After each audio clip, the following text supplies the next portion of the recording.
سارا معاملہ سب machine gun کی وجہ سے خراب ہو رہا تھا۔ جو کہانی میں نے سنائی تھی اس میں یہ سب مشین گن کسی طور پر فٹ نہیں بیٹھی تھی۔ ہم ڈھوکی تالاب کے پڑاؤ سے گھومنے پھرنے کے لیے نکلے تھے تو یہ سب مشین گن کیوں ہمارے ساتھ تھی؟ اور یہ سب مشین گن ہی نہیں، اس کے انگنت راؤنڈز بھی تھے۔ اس کے بعد نبیلہ کے ساتھی بچے کا معاملہ تھا۔ وہ صاف طور پر نشے میں دکھائی دیتا تھا۔ میں نے رشید خان کو یہ بتا کر مطمئن کرنے کی کوشش کی تھی کہ راستے میں بچہ مسلسل رو رہا تھا، ہم نے اسے سلانے کے لیے تھوڑی سی افیون کھلا دی، مگر رشید اس جواب سے مطمئن نہیں ہوا تھا۔ ہمارے میزبانوں کی بے اطمینانی اپنی جگہ، بہرحال مجھے یہ اطمینان تھا کہ اس چٹرتی ہوئی نامہربان شب کی صبح کرنے کے لیے یہ محفوظ ترین خیمہ ہر طرح سے مناسب ہے۔ خیمہ ایسے ڈھنگ سے لگایا گیا تھا کہ خصوصی کوشش کے بغیر دکھائی نہیں دے سکتا تھا۔ مجھے یقین تھا کہ اگر رشید کی والدہ لال بی بی خود ہمارے راستے میں نہ آتی تو ہم بھی اس خیمے کو دیکھے بغیر آگے نکل گئے ہوتے۔ لال بی بی اور بیمار نوجوان رشید کے درمیان مسلسل گفتگو ہو رہی تھی۔ اس گفتگو کی نوعیت ہماری سمجھ سے باہر تھی، تاہم اندازہ ہوتا تھا کہ لال بی بی اور اس کے بیٹے میں کسی بات پر اختلاف ہے۔ لال بی بی ہمارے ساتھ سخت رویہ اختیار کرنا چاہتی تھی، جبکہ نوجوان رعایت دینے کا خواہش مند تھا۔ سب کچھ پردہ راز میں تھا۔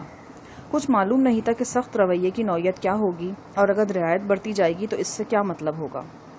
لال بی بی کے کہنے پر فربہ اندام لڑکا ایک بڑے چرمی تھیلے میں سے ایک رسی نکال کر لایا۔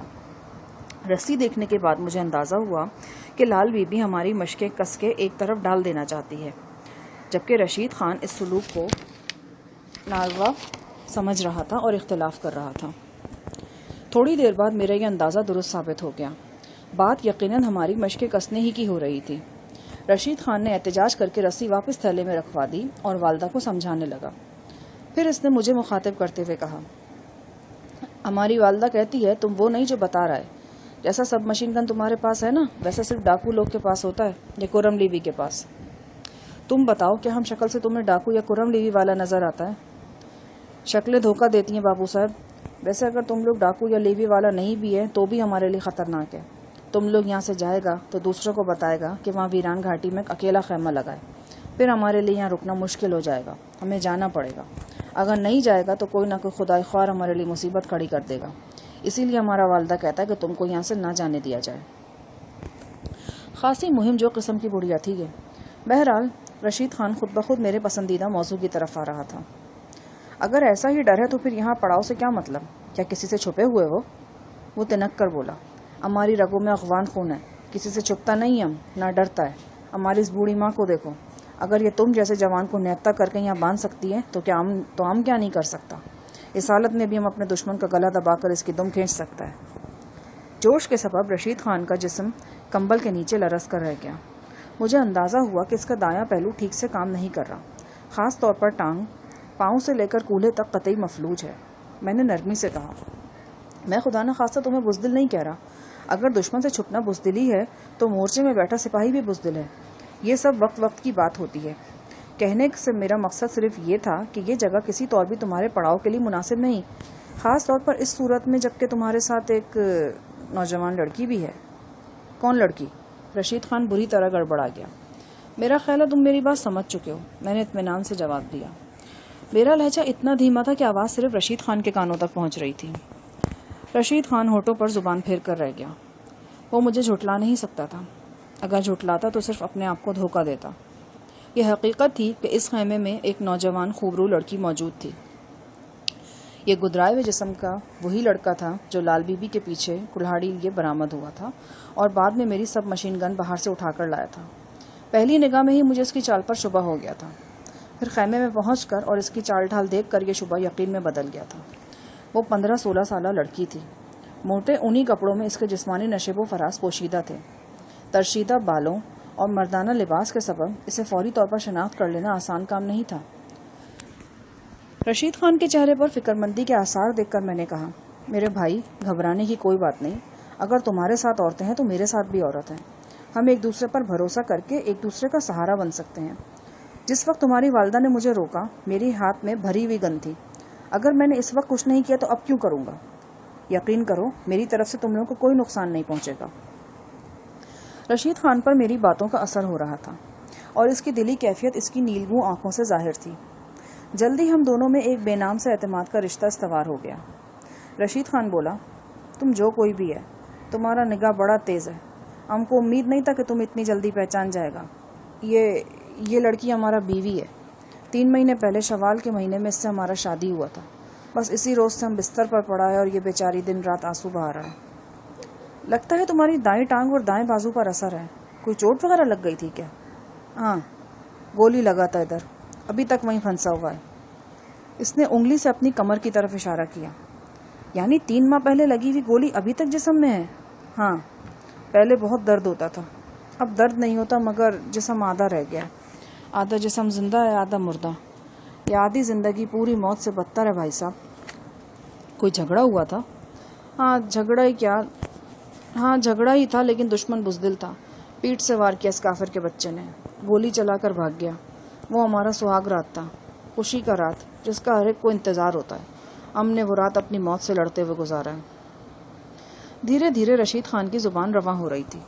وہ مجھے اپنے بارے میں بتانے لگا، اس دشمن کے بارے میں بتانے لگا جو اس کی کنواری خوشیوں کو آنسوؤں اور آہوں میں ڈبو گیا تھا.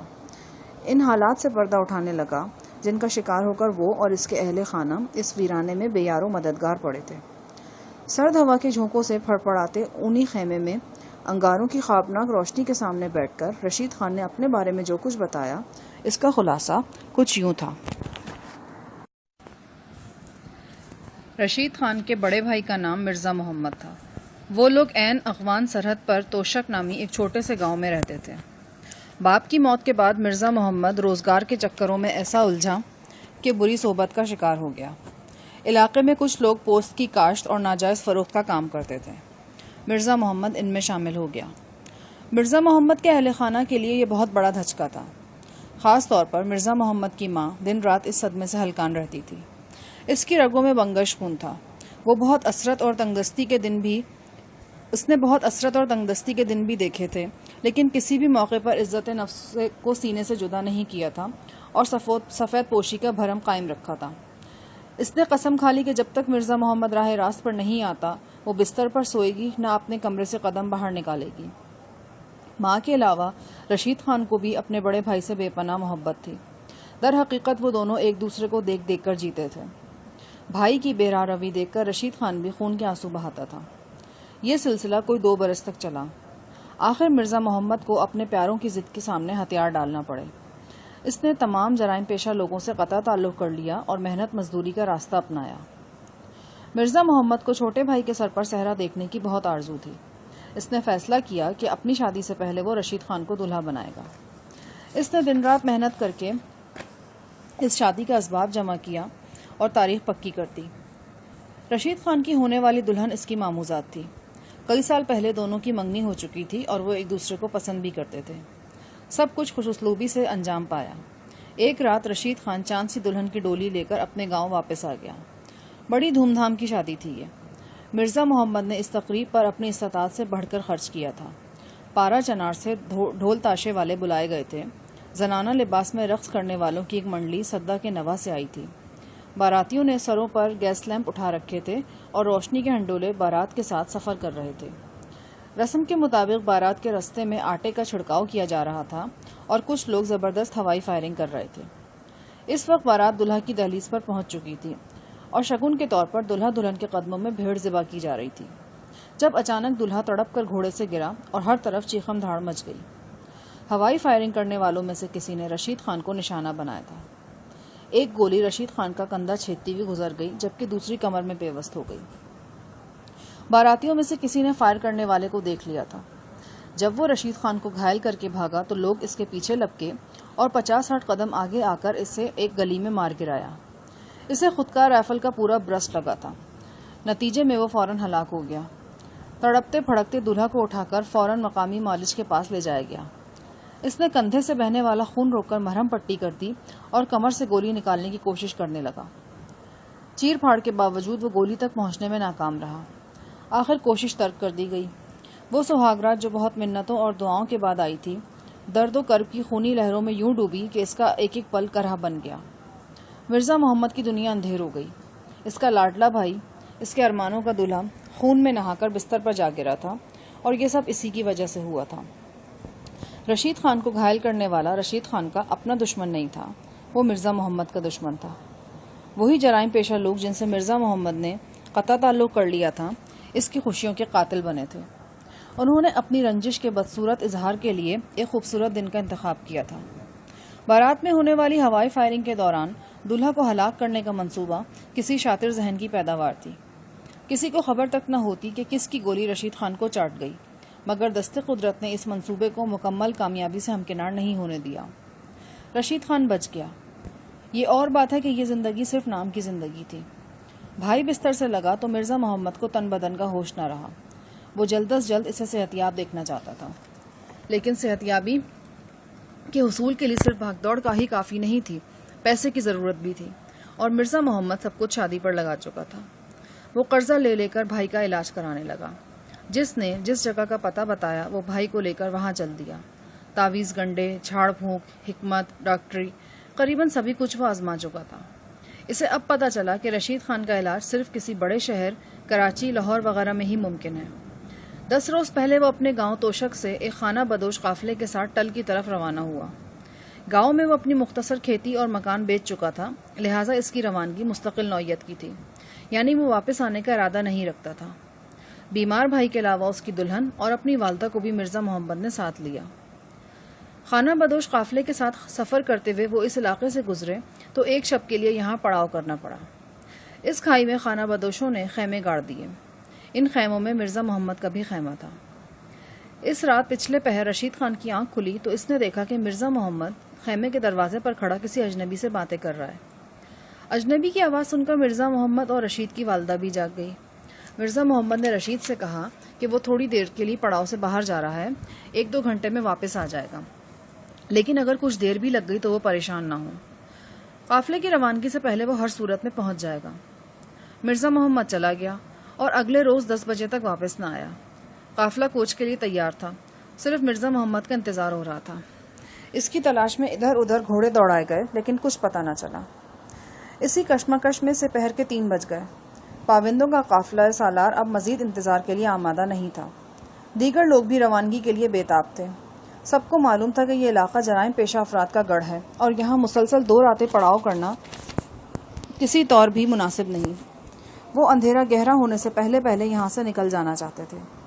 دوسری طرف رشید خان کی والدہ اپنے بیٹے کے بغیر آگے جانے کا تصور بھی نہیں کر سکتی تھی۔ اس نے اعلان کیا کہ اگر قافلے والے اس کے لیے نہیں رک سکتے تو نہ رکیں، وہ اپنے بیٹے کے لیے ضرور رکے گی۔ 4 بجے کے قریب پابندوں کا قافلہ یہاں سے روانہ ہو گیا اور لال بی بی اپنے بیمار بیٹے اور جوان بہو کے ساتھ اس ویرانے میں تنہا رہ گئی، لیکن وہ ایسی تنہا بھی نہیں تھی۔ اس کا عزم اور غیر متزلزل یقین اس کے ساتھ تھا۔